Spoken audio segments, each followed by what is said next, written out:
ज्ञान वैविध्य शिक्षा चैनल में आप सभी लोगों का स्वागत है। मैं राकेश कुमार यादव आज आपको बीएड का जो पाठ्यक्रम है समावेशी शिक्षा ये सेकेंड ईयर में है, इस पाठ्यक्रम के बारे में मैंने काफ़ी वीडियो अपलोड कर लिए हैं। फिर भी इसके बावजूद भी अभी पाठ्यक्रम अनुशीलन नाम का एक टॉपिक है, उसके बारे में मैं आज आपको जानकारी दूँ। पाठ्यक्रम अनुशीलन क्या है? देखिए, पाठ्यक्रम अनुशीलन समावेशी शिक्षा के लिए भी आवश्यक है। समावेशी शिक्षा के लिए भी पाठ्यक्रम अनुशीलन क्या है? आवश्यक है। ठीक है, समावेशी शिक्षा के बारे में डेली मैं आपको बताता हूँ, जिसमें सामान्य बालक और विशिष्ट बालकों को बिना जाति वर्ग भेदभाव के उनको शिक्षा प्रोवाइड कराई जाती है, वो समावेशी शिक्षा। अब देखिए, जो पाठ्यक्रम बनाया जाना चाहिए उन विद्यार्थियों के लिए, जो वो सामान्य विद्यार्थी के लिए हो, विशिष्ट बालक के लिए हो, उन दोनों का पाठ्यक्रम कैसा होना चाहिए। अब एक पाठ्यक्रम और पाठ्य चर्चा पर भी चर्चा हो जाती है, दोनों में अंतर भी आ जाता है। पाठ्यचर्या, अब ये पाठ्यचर्या क्या है, इसके बारे में भी आपको जानकारी होनी चाहिए। तो what is the difference between the curriculum and the syllabus? We can say that what is the difference between the syllabus and curriculum. Curriculum और यानी पाठ्यक्रम में और पाठ्यचर्या में क्या अंतर है? अपन लोग जानते हैं? नहीं जानते? चलो मैं थोड़ा बहुत इसके ऊपर बता देता हूँ कि पाठ्यक्रम और पाठ्यचर्या में क्या अंतर है। जैसे देखिए, मान ले मैं बीएससी कर रहा हूँ या आप लोग बीएससी कर रहे हो, तो अपन बीएससी का जब कोर्स करते हैं या बीए का कोर्स करते हैं, बीकॉम का कोर्स करते हैं, तो 3 साल का जो कोर्स होता है, फर्स्ट ईयर, सेकेंड ईयर और थर्ड ईयर, इन तीनों सालों के अंदर जो पाठ्यक्रम निर्धारित किया जाता है, फर्स्ट ईयर के अंदर क्या क्या कंटेंट है, विषय वस्तु है, उसका अपन अध्ययन करते हैं। सेकेंड ईयर में अपन क्या क्या है, मान लो फर्स्ट ईयर के अंदर 3 सब्जेक्ट होते हैं आपके, फिजिक्स, केमिस्ट्री, मैथ्स, और सेकेंड ईयर में आते हैं तो मैथ्स आ जाता है, फिजिक्स और केमिस्ट्री। थर्ड ईयर में आपके कितने सब्जेक्ट हो जाते हैं? 2 सब्जेक्ट हो जाते हैं, फिजिक्स और केमिस्ट्री, फिजिक्स और केमिस्ट्री। लेकिन इसके अंदर 3 होते हैं, फिजिक्स, केमिस्ट्री और मैथ्स। तो इन तीनों सालों के अंदर जो अलग अलग पाठ्यक्रम बनाए गए हैं, लेकिन अपन ने पूरी डिग्री को एक साथ में लिया, फिर बीएससी, वो पाठ्यचर्या कराएगा, करिकुलम हो जाएगा।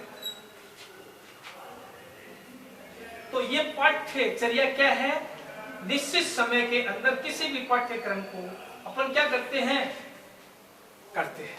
वो पाठ्यचर्या कहलाता है। तो अपन पाठ्यक्रम में और पाठ्यचर्या में क्या अंतर है, इसके बारे में मैंने थोड़ा आपका अंतर डिफाइन कर दिया है। एक इसका एक लंबा रूप है, पाठ्यचर्या का एक लंबा रूप है, और पाठ्यक्रम उसमें क्या हो जाता है? सब टाइटल हो जाते हैं, एक टाइटल बन जाता है, एक सब टाइटल बन जाता है। अपन ये भी कह सकते हो, उनके अंदर छोटे छोटे भागों में बांटकर फर्स्ट ईयर का सिलेबस अलग, सेकेंड ईयर का अलग, थर्ड ईयर का अलग, और फिर वो पाठ्यचर्या का रूप ले लेता है। अब अपने सामने आता है कि पाठ्यक्रम अनुशीलन क्या है। हमारा जो पाठ्यक्रम बनाया गया है, चाहे बीएड का बनाया गया हो, चाहे अपन समावेशी शिक्षा के अंदर बनाया गया हो, या इंजीनियरिंग के कोर्स में बनाया गया हो, वो कैसा होना चाहिए? हमेशा लचीला पाठ्यक्रम होना चाहिए। कैसा होना चाहिए? लचीला पाठ्यक्रम होना चाहिए, कठोर पाठ्यक्रम नहीं होना चाहिए, और वो क्रियात्मक डेवलपमेंट वाला होना चाहिए, कोई विद्यार्थी कोई काम करके सीख सके। तो लचीला पाठ्यक्रम होना चाहिए। कोई आपसे पूछे पाठ्यक्रम कैसा होना चाहिए, तो अपन ये कह सकते हैं ये लचीला होना चाहिए, कठोर नहीं होना चाहिए। कैसा होना चाहिए? लचीला होना चाहिए। नंबर 1, अपन इसके ऊपर भी लचीला होना चाहिए। कठोर नहीं होना चाहिए, कठोर नहीं होना चाहिए, और क्रियात्मक वाला होना चाहिए, करके सीखने की प्रवृत्ति, क्रियात्मक अनुसंधान टाइप का होना चाहिए, विद्यार्थी अपने आप करके सीख सके, इस प्रकार का होना चाहिए। बाल केंद्रित होना चाहिए, है ना, बाल केंद्रित प्रकार की जो शिक्षा है, इस पर सभी ने बल दिया है, केंद्रित होना चाहिए। हमारा पाठ्यक्रम कैसा होना चाहिए? बाल केंद्रित होना चाहिए, है ना, लचीला होना चाहिए, क्रियात्मक वाला होना चाहिए, मनोविज्ञान विकास वाला होना चाहिए, सृजनात्मक और रचनात्मक पाठ्यक्रम होने चाहिए, क्रिएटिविटी आपके अंदर विकसित करने वाला होना चाहिए। तो सृजनात्मक और रचनात्मक वाला पाठ्यक्रम होना चाहिए, रचनात्मक वाला पाठ्यक्रम, ये पाठ्यक्रम की विशेषता है। तो ये पाठ्यक्रम समावेशी शिक्षा में जैसा होना चाहिए। क्योंकि इनमें दोनों प्रकार के विद्यार्थी पढ़ते हैं। सरकार के द्वारा पाठ्यक्रम निर्धारित किया जाता है। बीएड का पाठ्यक्रम एनसीटीई निर्धारित करती है, एनसीईआरटी नहीं, एनसीटीई, तो ये निर्धारित करती है। तो पाठ्यक्रम इस प्रकार का होना चाहिए जो विद्यार्थियों की आवश्यकता के अनुरूप होना चाहिए। विद्यार्थियों की आवश्यकता के अनुरूप है नहीं, पाठ्यक्रम कठोर बना दिया। तो पाठ्यक्रम किस प्रकार का होना चाहिए ये अपने को तय करना, वर्तमान की स्थितियों को देखते हुए, सिचुएशन को देखते हुए हमें उस प्रकार पाठ्यक्रम का निर्धारण करना चाहिए। अब पाठ्यक्रम क्या होता है, ये इस प्रकार का होता है। अब इसके अंदर कैसा होना, क्षमता स्तर का होना चाहिए, आर्थिक अनुरूप होना चाहिए, है ना, शिक्षा के जीवन में क्या इसका महत्व है इसको ध्यान में भी रखने वाला होना चाहिए। तो ये शिक्षा का जो पाठ्यक्रम है वो किस प्रकार होना चाहिए। अब एक आती है, जैसे मान लो आपने पाठ्यक्रम निर्धारित कर दिया, अब बच्चा विशिष्ट बालक भी पढ़ रहा है और बच्चा सामान्य बालक भी पढ़ रहा है। तो मान लो एक विशिष्ट प्रकार का बालक है, उसके अंदर संवेगात्मक है। कुछ बच्चे होते हैं ना बहुत उदंड टाइप के होते हैं, लड़ाईखोर होते हैं। तो इस प्रकार के बच्चों के अंदर जो संवेग की प्रवृत्ति है वो बहुत ज्यादा देखने को मिलती है। अब बच्चा मान ले सामान्य बालक के साथ रहेगा, विशिष्ट बालक के साथ रहेगा, ये दोनों बालक जैसे मान लो खेल कूद में खेल रहे हैं, तो खेल कूद में कर रहे हैं तो एक बच्चे को डेली गुस्सा आता है, धीरे धीरे क्या हो जाता है, वो अपने आप को उन विद्यार्थियों के साथ क्या कर लेगा, इंक्लूड कर लेगा, समायोजित कर लेगा, अपने आप को ढाल लेगा। अपने संवेगात्मक जो प्रवृत्ति है उस पर जो नियंत्रित करने की क्षमता है उसका विकास होगा। खेल में बच्चे लड़ने लगते हैं, एक दिन लड़ेगा, 2 दिन लड़ेगा, 3 दिन लड़ेगा, आखिर में उससे क्या हो जाएगा, वो कंप्रोमाइज करने की जो भावना है वो उसके अंदर डेवलपमेंट होगी। और पाठ्यक्रम किस प्रकार का ये होना चाहिए, पाठ्यक्रम हमेशा हमारी दूसरी गतिविधियों को विकसित करने वाला भी होना चाहिए। को एक्टिविटीज, जो हमारे अंदर को एक्टिविटीज है उसको भी क्या करना चाहिए, को एक्टिविटीज जो हमारी अन्य जो गतिविधियां हैं उसको विकसित करने वाला भी होना चाहिए। तो पाठ्यक्रम का स्वरूप कैसा होना चाहिए, और पाठ्यक्रम अब कोई बोलेगा अनुशीलन का क्या अर्थ हुआ, तो मैंने अभी संवेग का उदाहरण दिया था ना कि भाई विद्यार्थी के अंदर संवेग की भावना विकसित होती है और वो विद्यार्थी संवेग के कारण दूसरे विद्यार्थियों से एडजस्ट नहीं होता है, तो वो अपने आप को अनुशीलन बना लेता है।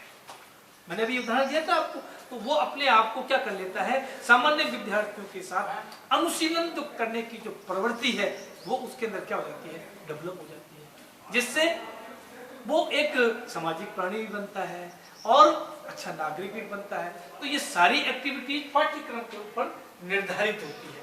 अब अपन कहते हैं गुरुजी पाठ्यक्रम तो बना दिया, तो इसमें क्या होता है, पाठ्यक्रम एक द्विमुखी प्रक्रिया है, ऐसा ये क्या नाम इसका, एडम्स और रॉस ने कहा है। एडम्स ने और रॉस ने क्या है कहा है, द्विमुखी प्रक्रिया है, द्विमुखी प्रक्रिया है। एडम्स और रॉस ने कहा है।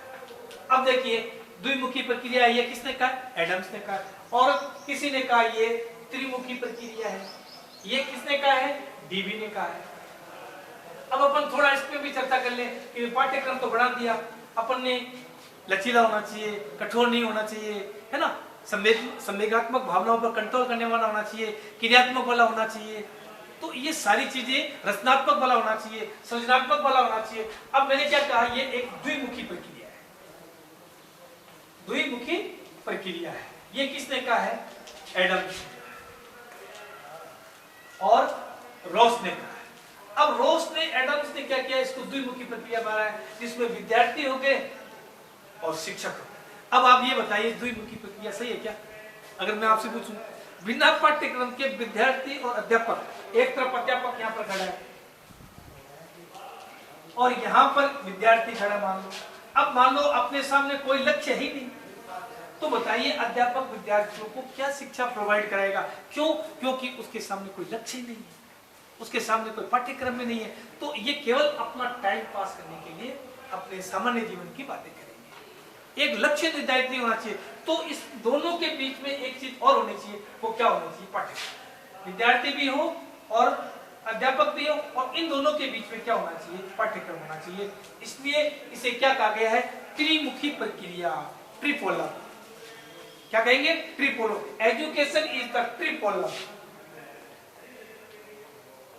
Education is tripolar process. Education is tripolar यानी त्रिमुखी प्रक्रिया है। प्रोसेस का मतलब होता है प्रक्रिया है। ये किसने कहा था? डीवी ने। डीवी ने कहा था। किसने कहा था? डीवी ने। अब डीवी के विचार, ये सवाल कई बार पूछा भी गया है कि त्रिमुखी प्रक्रिया किसने कहा है? डीवी ने कहा था। अब डीवी ने इन दोनों के बीच में, अध्यापक के बीच में और विद्यार्थी के बीच में, इन दोनों के बीच में ये कहा कि हमारे इन दोनों के बीच में पाठ्यक्रम भी होना चाहिए, समाज भी होना चाहिए। कुछ लोगों ने इसका समाज भी नाम दे दिया। तो कहने का मतलब हो गया पाठ्यक्रम करिकुलम होना चाहिए, है ना। तब वो क्या होगा? लक्ष्य को क्या करेंगे? निर्धारित करेंगे। अदरवाइज वो हंसी मजाक का। अब निश्चित समय, विधि, विषय वस्तु, निश्चित समय, निश्चित समय और समय के अंदर दिया जाएगा, और विषय वस्तु, स्थान, विषय वस्तु और स्थान, इन तीनों चीज का, विषय वस्तु का भी ध्यान रखना चाहिए। निश्चित समय में दिया जाएगा, निश्चित स्थान भी होना चाहिए, निश्चित विधि से दिया जाना चाहिए, निश्चित विधि से उसको पाठ्यक्रम दिया जाना चाहिए। तो अध्यापक, विद्यार्थी और पाठ्यक्रम, इन तीनों के बीच में क्या होगा? त्रिमुखी प्रक्रिया के द्वारा पाठ्यक्रम भी अपने लक्ष्य को, अपने उद्देश्य को क्या करेगा? प्राप्त करेगा। अन्यथा पाठ्यक्रम क्या हो जाएगा? बिना विद्यार्थियों के, बिना अध्यापक के बीच में अधूरा है। अब मान लो मैंने पाठ्यक्रम को विद्यार्थी और पाठ्यक्रम दो के बीच में दे दिया, क्योंकि अभी मैंने क्या कहा था? बच्चे के अंदर स्वयं करके सीखने की प्रवृत्ति होनी चाहिए, बाल केंद्रित होनी चाहिए। तो ये बाल केंद्रित होनी चाहिए और बच्चा क्रियात्मक अनुसंधान का प्रयोग करके खुद अपने आप से सीखने की प्रवृत्ति पैदा होनी चाहिए। तो बिना अध्यापक के ये चीज भी क्या है? असंभव है। अगर मैंने पाठ्यक्रम दे दिया, विद्यार्थी दे दिया, उन दोनों के बीच में ये कहा कि पाठ्यक्रम दे दिया, विद्यार्थी पढ़े इसको, अपने आप करके सीखे, अध्यापक की क्या आवश्यकता है? नहीं, अध्यापक की भी उसमें बहुत ही इंपॉर्टेंट रोल होता है। Because the teacher is the pillar of a nation, क्योंकि वो भी एक राष्ट्र का क्या है? स्तंभ है। तो स्तंभ के बिना पूरा बिल्डिंग खड़ा नहीं होगा। अब ये दो दे दिया, अध्यापक और पाठ्यक्रम, तो अध्यापक पाठ्यक्रम किसको पढ़ाएगा? किसके ऊपर इंप्लीमेंट करेगा? तो विद्यार्थी होने चाहिए। बिना विद्यार्थियों के पाठ्यक्रम क्या है? बेकार है। तो कहने का मतलब है जो डीवी है, डीवी ने जो एडम्स का और रोज के जो विचार थे, जो उन्होंने कहा था द्विमुखी प्रक्रिया है, उसको एकदम इसने क्या किया था? विरोध किया था, नेग्लेक्ट कर दिया था कि नहीं, ये गलत कह रहे हैं एडम्स और रोज, और मैं जो कह रहा हूँ, डीवी जो कह रहा है वो सही है। यानी डीवी ने इसको एक त्रिमुखी प्रक्रिया के रूप में पाठ्यक्रम को निर्धारित करने की बात कही थी।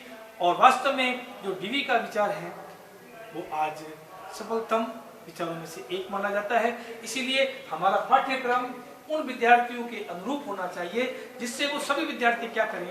उस शिक्षा को ग्रहण कर सके। अनुशीलन पाठ्यक्रम प्रत्येक विद्यार्थी के लिए आवश्यक है और ये सरकार के द्वारा निर्धारित किया जाता है। निश्चित स्थान, निश्चित समय पर इसको पूरा किया जाता है। और पाठ्यक्रम और पाठ्यचर्या में क्या अंतर है? ये तीनों टॉपिक, ये एक त्रिमुखी प्रक्रिया है। पाठ्यक्रम क्या है और पाठ्यक्रम और पाठ्यचर्या में क्या अंतर है, पाठ्यक्रम अनुशीलन क्या है, इन 4-5 टॉपिक के बारे में मैंने आपको जानकारी दी और अगला टॉपिक मैं आपको कल बताऊंगा। और आज इसी के साथ मैं अपना स्थान, ठीक है, थैंक यू, ओके।